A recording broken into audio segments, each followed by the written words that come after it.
اعوذ باللہ من الشیطان الرجیم بسم اللہ الرحمن الرحیم الحمد للہ رب العالمین والصلاة والسلام علی محمد وعلی آلہ وسلم۔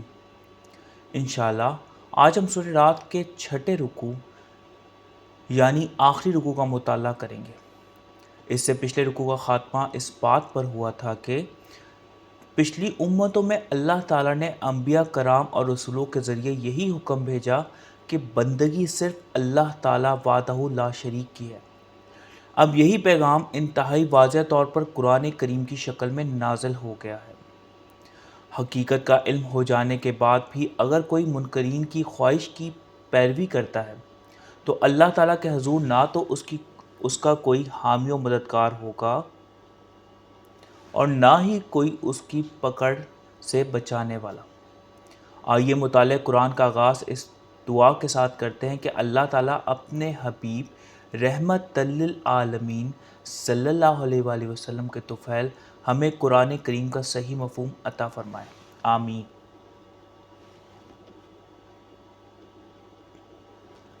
بسم اللہ الرحمن الرحیم وَلَقَدْ أَرْسَلْنَا رَسُولًا مِّن قَبْلِكَ وَجَعَلْنَا لَهُمْ أَزْوَاجًا وَذُرِّيَّةً، اور تحقیق ہم نے بھیجے کئی رسول آپ سے قبل اور ہم نے ان کے لیے ازواج اور ذریت کی۔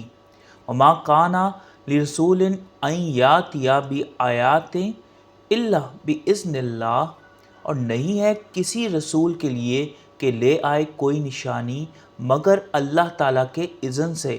لِكُلِّ أَجَلٍ کتاب، ہر ایک اجل کے لیے ایک کتاب ہے۔ اے داعیِ حق، حقیقت تو یہ ہے کہ ہم نے آپ سے پہلے بھی بہت سے رسول بھیجے اور ان کے لیے ازواج اور ذریت بھی تھی۔ ان کا رہن سہن بھی عام لوگوں جیسا تھا، وہ کھانا بھی کھاتے تھے اور دیگر معاملات زندگی بھی سر انجام دیتے تھے، جیسا کہ سورۃ الفرقان کی آیت نمبر 20 میں ارشاد ہے۔ ترجمہ: اور نہیں بھیجا ہم نے آپ سے پہلے کوئی رسول مگر وہ سب کھانا کھاتے تھے اور بازاروں میں چلتے پھرتے تھے۔ رسولوں کے پاس یہ اختیار نہیں ہوتا کہ اللہ تعالیٰ کی اجازت کے بغیر لوگوں کے سامنے کوئی نشانی یا معجزہ پیش کریں تاکہ اسے دیکھ کر لوگ ایمان لے آئیں۔ ان کا کام اپنے رب کا پیغام منو ان اس کے بندوں تک پہنچا دینا ہے۔ ہر چیز کی ایک اجل یعنی مہلت عمل مقرر ہے۔ اب جو کوئی چاہے اس مہلت عمل میں اپنے رسول کی تعلیمات کے مطابق ایمان لے آئے اور جو کوئی چاہے کفر اختیار کر لے۔ اس مہلت مقرر میں کیے گئے اعمال کا ریکارڈ کتابی شکل میں مرتب ہو جاتا ہے اور اسی کے مطابق اگلے معاملات کا فیصلہ ہوتا ہے۔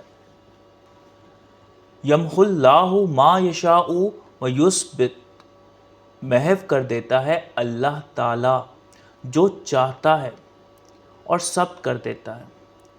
وَعِندَهُ أُمُّ الْكِتَابِ، اور اسی کے پاس ام الکتاب ہے۔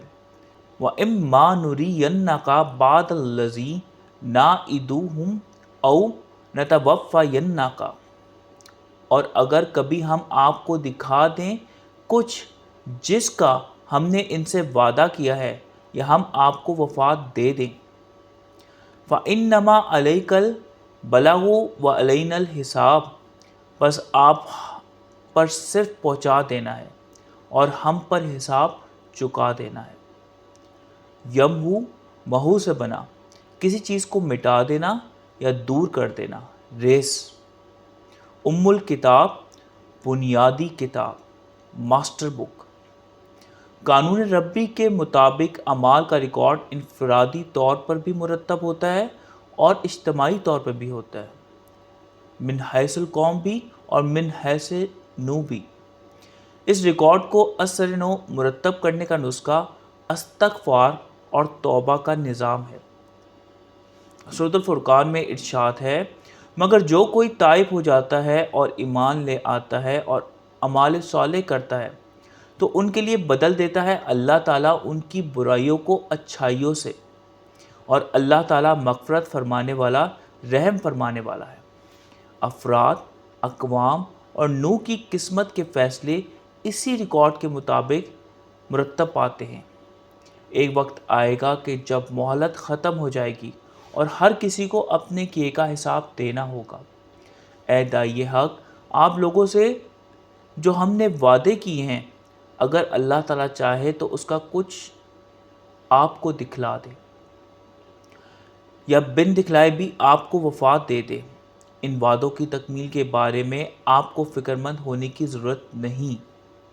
آپ کے ذمہ پیغام حق کو منوعاً لوگوں تک پہنچا دینا ہے، ان سے حساب لینا ہماری ذمہ داری ہے۔ اولم یرو انا ناتی الارض ننقصها من اطرافها، کیا وہ نہیں دیکھ رہے کہ ہم گھٹاتے چلے آ رہے ہیں سرزمین کو اس کے اطراف سے۔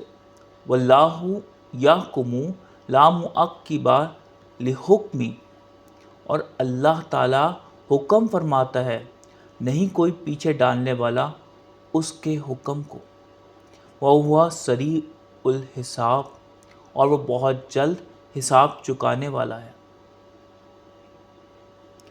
ننقصها نقص سے بنا، ہم اسے کم کرتے جا رہے ہیں۔ We are reducing it۔ اطرافها طرف سے بنا، اس کی مختلف سمتیں، اس کے کنارے، its boundaries، its limits۔ ہماری یہ دنیا اور یہ کرۂ ارض جس پر ہم رہتے ہیں، قدرت کا ایک عجوبہ ہے اور انمول شاہکار ہے۔ جنت نظیر وادیاں، معدنی دولت کے ذخائر، زندگی کے مختلف رنگ، شجر، حجر، ہوا، پانی، جنگلات، حیوانات، چرند و پرند اور خود انسان، سبھی اسی ماحول کا حصہ ہیں۔ لیکن یہ صرف زمین کی وہ تعریف ہے جو اس کی سطح کے متعلق ہے۔ سائنس ہمیں بتاتی ہے کہ زمین کے اندر بھی ایک الگ سسٹم موجود ہے جو اس کی سطح زمین کی بنیاد ہے، جس کی وجہ سے ہماری دنیا اور اس میں بسنے والی تمام مخلوق میں اپنی تخلیق سے اب تک تبدیلیوں کا عمل لاکھوں کروڑوں سال سے جاری و ساری ہے۔ انہی تبدیلیوں کے بدولت کبھی خشکی کے نئے ٹکڑے سطح آب سے باہر آ جاتے ہیں اور کئی موجودہ ٹکڑے زیر آب چلے جاتے ہیں۔ اللہ تعالیٰ کو ہی صحیح علم ہے کہ یہ سلسلہ کب سے جاری ہے اور کب تک جاری رہے گا۔ جس طرح ہر چیز کی ایک عمر مقرر ہے، اسی طرح ہماری زمین کی بھی ہے، اور ہر گزرتے دن کے ساتھ اس کی عمر گھٹتی جا رہی ہے۔ قابل غور بات ہے کہ زمین کی طرح کا معاملہ ہمارے ساتھ بھی ہے۔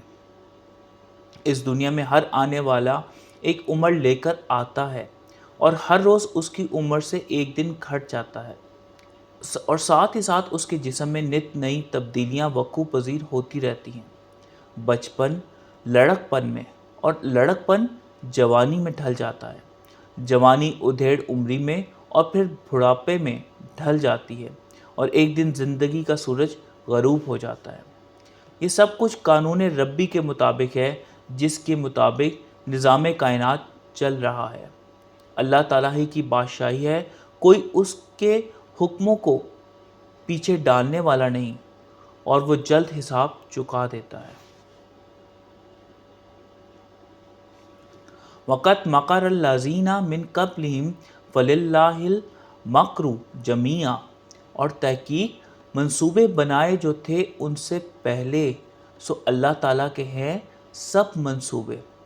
یعلم ما تکسب کل نفس، اسے معلوم ہے کیا کسب کر رہا ہے ہر ایک نفس۔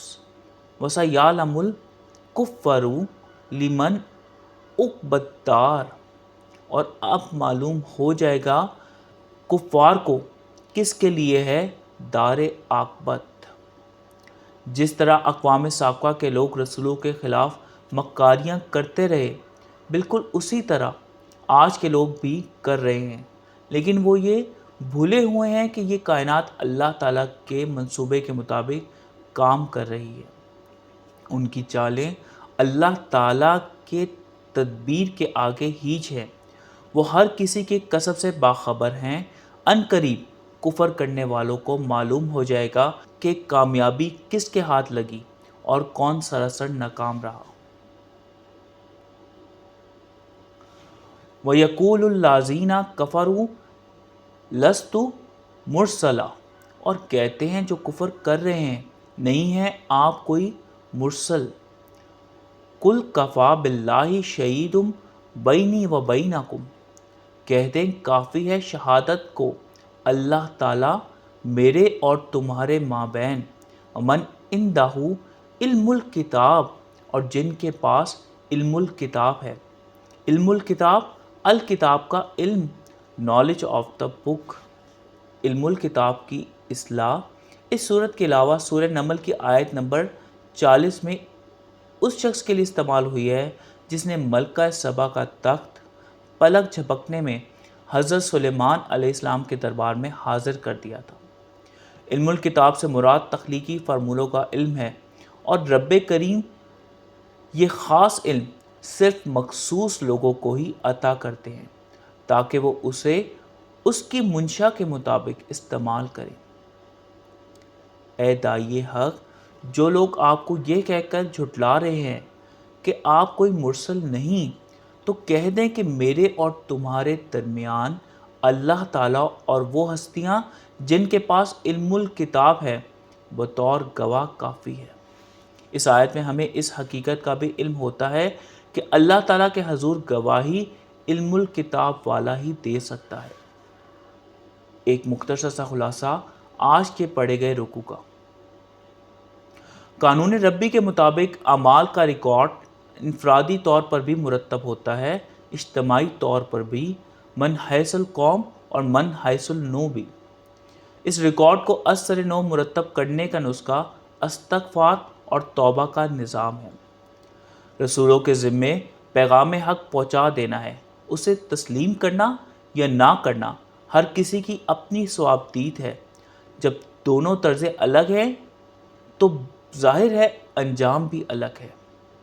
جس طرح اقوام سابقہ اپنے رسولوں کے خلاف مختلف مکاریاں کرتی رہیں، اسی طرح آج بھی یہ کام شد و مد سے جاری ہے، لیکن اللہ تعالیٰ کے منصوبے کے سامنے یہ سب ہیچ ہے. اللہ تعالیٰ ہم سب کو قرآن کو صحیح طور پر سمجھنے اور اس پر نبی پاک صلی اللہ علیہ وآلہ وسلم کی سنت کے مطابق عمل کرنے کی توفیق عنایت فرمائے. آمین. صدق اللہ العلی العظیم. صلی اللہ تعالی علی حبیبہ محمد و آلہ وسلم.